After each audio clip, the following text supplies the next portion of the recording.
Hello everyone, my name is George Urchias, and today we're going to be talking about adversary emulations, one of my favorite topics in information security.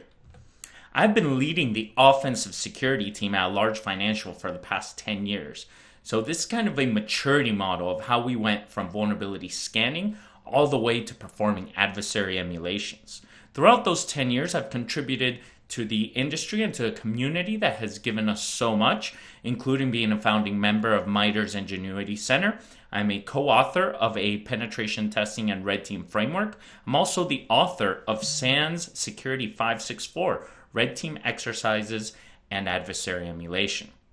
I also partake in the working group of CVSS, where we release CVSS version 3.1. I'm an ISA and NSI fellow. And I published a book on an operating system you should not be using, Windows 7. So what is red teaming? Red teaming is the practice of looking at a problem or situation from the perspective of an adversary.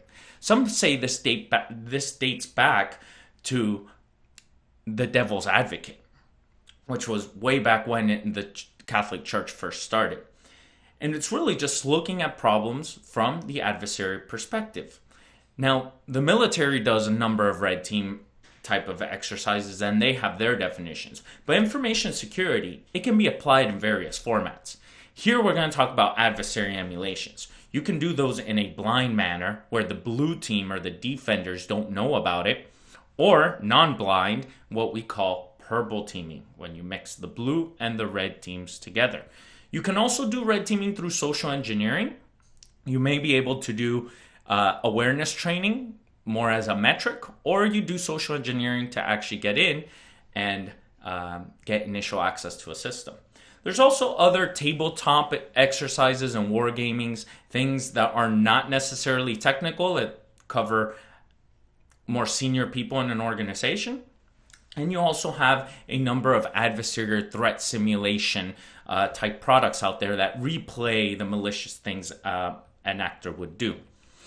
Some terms here, so we're all speaking the same language. An adversary is someone that has the capability, the intent, and the opportunity to target an organization. The blue team are the defenders, generally the security operations center or a managed security service provider. Really, anyone in an organization can be considered a blue team. If someone gets a phishing email, they should report that through the appropriate channels, and that really makes them a defender. Command and control is the control that an adversary has over a system they have compromised, and it's important for us as a red team to have good command and control frameworks to use to have command and control and a communication channel to that target system. And lastly, tactics, techniques, and procedures. These are the adversary goals and how they accomplish those goals once they gain initial access to an environment. So as I mentioned, I've ran the offensive security team at a large financial for 10 years, and this is how we matured. Most organizations I speak to are also maturing in a similar fashion. Over on the left, you have vulnerability scanning, which is generally the first thing you want to do in an ethical hack program.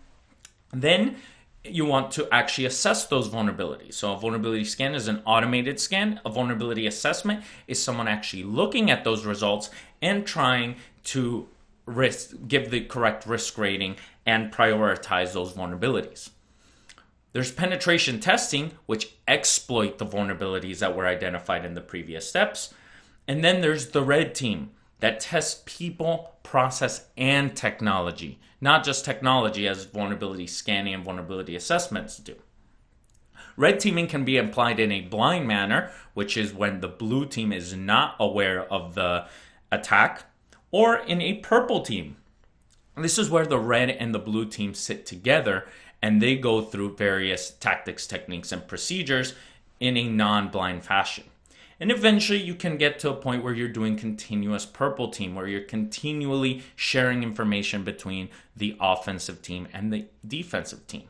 For this talk, we're going to cover adversary emulation. And the definition of that is a type of red team exercise where the red team emulates how an adversary operates, following the same tactics, techniques, and procedures with the same objective of the realistic adversary. The goal here is to emulate an end-to-end attack from outside the organization and all those kill chain steps that you may be familiar with, and obtain a holistic view of the target organization. See how prepared they are for a real sophisticated attack. That's one of the main differentiators here from penetration testing. Really, penetration testing focuses on preventive controls and really focuses on technology. Most of the time, penetration tests are limited by scope and time. In most red team engagements, we don't want to be handcuffing the red team with those limitations. There are rules of engagement, which we'll cover, but they should be free to attack at any time and with the same objectives as the adversary. More importantly, they're testing people, process, and technology. So they'll test people through social engineering. They'll see if the SOC is responding in the correct time and if they're following their processes. We want a full kill chain here. So many of you are familiar with the cyber kill chain from Lockheed Martin. That did a great job in getting really an understanding of how the attackers work from the beginning all the way through their objective. That's what we're doing here.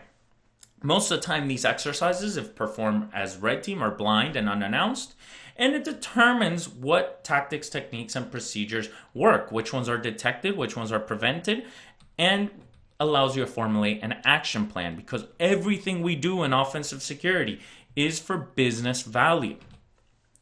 One of the things we want to do is to measure the effectiveness of our people, process, and technology. This is something we rarely do because we look at attacks after the fact. Once we've already been breached, then we go back and look at the timelines.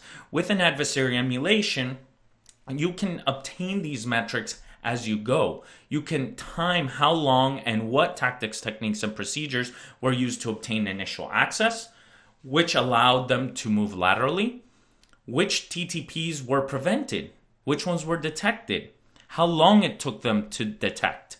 Once a particular TTP or a few TTPs were identified, how long did it take to declare an incident? Were the processes followed to escalate the situation and contain it? Were all the stakeholders notified? These are all things that we can test and measure with an adversary emulation. Red teaming really focuses on testing assumptions, trust but verify. Often we hear that an attack won't work in a certain location because they apply all their patches, or they have outbound DLP, or the users would never open an email, or there's firewalls and active antivirus and IDS. But we really want to test that and have actual data to prove that this is the point. And then from a timely perspective, 2020 started with the assassination of Soleimani. And one of the main questions we were hearing from board of directors and C-levels was, what can the Iranian threat actors do to us? What do we need to focus on so that they don't get in?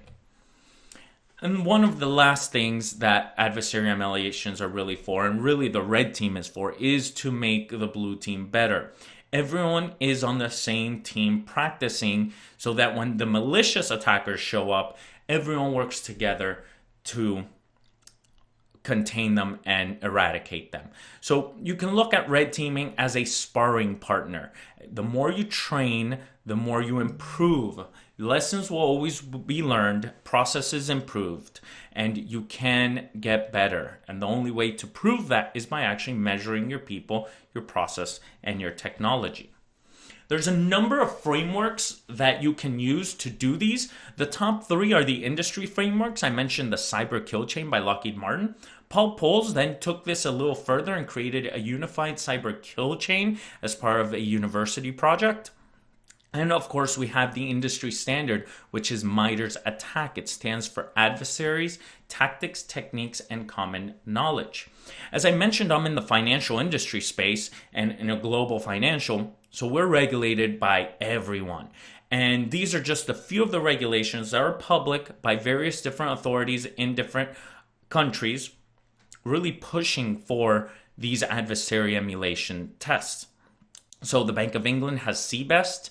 The European Central Bank has Tiber EU, which is threat intelligence-based ethical red teaming. The Association of Banks of Singapore has one, the Monetary Authority of Hong Kong, and the G7. Because of all of this, a number of our peers got together and we co-authored the last one here on red, which is a framework for the regulatory use of penetration testing and red teaming in the financial services industry. If you follow this framework, which is what we're going to cover today, then you will and should be able to meet all the other regulatory requirements. The main one I mentioned, though, and the one that the industry has been using as the de facto standard is MITRE's attack matrix. On the top row in black, you see the tactics. Those are the high-level adversary goals. Things like gaining initial access, executing code in the environment, moving laterally, collecting information, exfiltrating data, and causing impact. Each of the boxes is a technique. Those techniques, furthermore, have procedures. If you visit attack.mitre.org, you can visit this and click through the various different procedures. There's over 200 different techniques that malicious actors have been seen to be used against target organizations. And what we should do is try those against our organizations to see where we have gaps. The overall process here that most of these frameworks do is here on the right. It takes threat intelligence, because threat intelligence is intelligence about your organization, an understanding of what adversaries have the capability, the intent, and the opportunity to attack you, understand how they function, learn their TTPs, and then plan an adversary emulation with your red team. So planning is the second phase, which we'll cover here as well. And then you do testing. This is where the red team goes and does the testing. We'll cover a little bit of this, but it won't get too technical. And then lastly, closure. This is where the exercise finishes and where you measure and analyze the response. You create the report and you come up with action plans. Here is where you need to give that business value. So for tactics, techniques, and procedures, really you want to grab some of the cyber threat intelligence reports that are available, whether you have a vendor or an internal team, and you want to extract those TTPs and map them to MITRE attack. Here's a paragraph from a FireEye report. You can see the reference on the bottom of the slide, and I've gone through and just highlighted various different mappings. The first thing is Auto IT. That is a software. Then you see PowerShell over on the right. That is a technique. Then you see other things like IP addresses. These are useful for the blue team, but not for a red team. We're not going to use those same IP addresses or those hash values that you can see in blue. So you go through and you grab all the tactics, techniques, and procedures. Or better yet, you can use MITRE Attacks Navigator. Here, I have selected the TTPs that MITRE has already extracted from cyber threat intelligence, and I've colored them red. In this case, it's APT33, which is indeed an Iranian threat actor. So you kind of have an idea of what this actor will do, and you can come up with a plan to then execute against your target organization. Planning is very important, especially if you're doing a blind test. You need trusted agents. They're often called white teams or white cells in the military. And these are teams and folks that have limited knowledge, or limited number of folks that have knowledge of the exercise.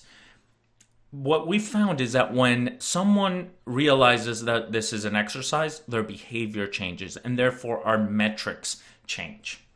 We have rules of engagement like most ethical hacks. Our blue teams need to carry out all the activities as any other incident, even if they realize it's an exercise. However, they shouldn't be reporting this to regulators because it's not a real breach. Then the rules of engagement for the red team are similar to what we have in pen test, but less limited. Just don't bring down the business processes. You need to communicate all your actions, and when in doubt, communicate and ask. And then over on the right, we have attack infrastructure. This is part of the red team planning phase where we set up our command and control frameworks, our tools, our virtual machines on cloud providers. We purchase domain names, we categorize them, and we set up email servers so that we can send phishing emails and credential theft emails. One of the projects I've worked on recently is called the C2 Matrix. It's a matrix of command and control frameworks for red teamers. It currently has 43 different command and control frameworks. It's available at the c2matrix.com, and it documents the various capabilities of each framework. There is no right or wrong or better or worse framework. It's really used to choose the ideal command and control framework for the adversary you're going to emulate. There's also a questionnaire at ask.thec2matrix.com where you can go through an interactive questionnaire to find out which is the best C2 for you. There's a how-to site that shows you how to use various command and control frameworks. And there's a Slingshot C2 Matrix Edition virtual machine that comes pre-installed with a number of these command and control tools. So once all that planning is set up, the red team will go and perform the assessment. They will perform reconnaissance where they learn more about the target environment. They'll set up their command and control, which they kind of did in the preparation phase. They'll do social engineering and maybe send a spear phishing email. Once that gets clicked or open, it will execute or exploit a system in the target environment and set up a command and control channel. Through there, you want to do defense evasion so you're not getting caught. And then you move towards network propagation and pivoting through that internal network. Very rarely will you get access to a system and meet the objective. You will now have to work internally without getting caught. And you start with discovery, situational awareness. Where are you? What host are you on? What network are you on? What other systems are around you? You'll try to escalate your privileges. You'll then try to move laterally and pivot to other systems. You'll try to access credentials. And this is one of the main things nowadays. Mimikatz is a very popular tool because it's one of these techniques that gets used to dump credentials and get access. And now you're an internal user using real credentials, and it becomes a lot harder to identify you. And then you move to action on objectives. This is where you have to meet the objective of the selected adversary. That is one of the main things the main goals here. It's not about getting domain admin or owning 10 different systems or 100 systems. It's about showing the business value. And that's really where I want to close and talk a little bit about here at the end, is the closure process. Here, you have to document what TTPs were prevented, what worked, what was detected, and how long did it take to detect, were the processes followed. Did a level 1 SOC analyst realize something and try to escalate it, but it took 2 days for that escalation to happen? Or maybe something was handed off to the incident response team and it took too long to image that system. Or maybe the communication to leadership wasn't ideal. One of the best ways to do this is with a tool called Vector. Vector is a free tool, and it allows you to track red team and purple team exercises. On the left here, you see the red team side where you create a test case, a TTP, a description of it. You can map it to the kill chain. You can put what commands you ran, what source IPs you came from, your attacker tools, and at what time you started and stopped it. On the right side, you work with the blue team to identify when they detected this, or if they detected it, if they blocked it, if they didn't detect it at all, if there was an alert, where did the alert come from, at what time did the alert come in. And this allows us to create these excellent management reports. On the top, you'll see the kill chain. This is an APT 33. This is an APT 33 kill chain. They start with spear phishing and they move across. And this is something that senior management can see and understand how a malicious actor works. On the bottom, you have your test cases, their status, and their outcomes. You can also create a heat map that maps back to MITRE attacks, showing where different vulnerabilities exist or where different TTPs. You can also create a heat map where you can map out all the TTPs that were tested, which ones were alerted, which ones were prevented, and which ones were not detected at all. Lastly, you have historical trending. You can create pie charts, which anyone can read. about what was detected, what was not detected, and what was blocked. You can also have historical trending that shows you the various different attacks and how you've improved over time, which is really what your senior management wants to see. They want to see that their investment in a red team program has brought value, and Vector is one of the main ways you can do that. So thank you all for your time. I know we only had 20 minutes, but I do have a YouTube channel that goes deeper into all these conversations, as well as a 2-day red team exercise and adversary emulation course with SANS. It's available on sans.org, and it's being given live online or on demand. I hope you enjoyed. Have a great day.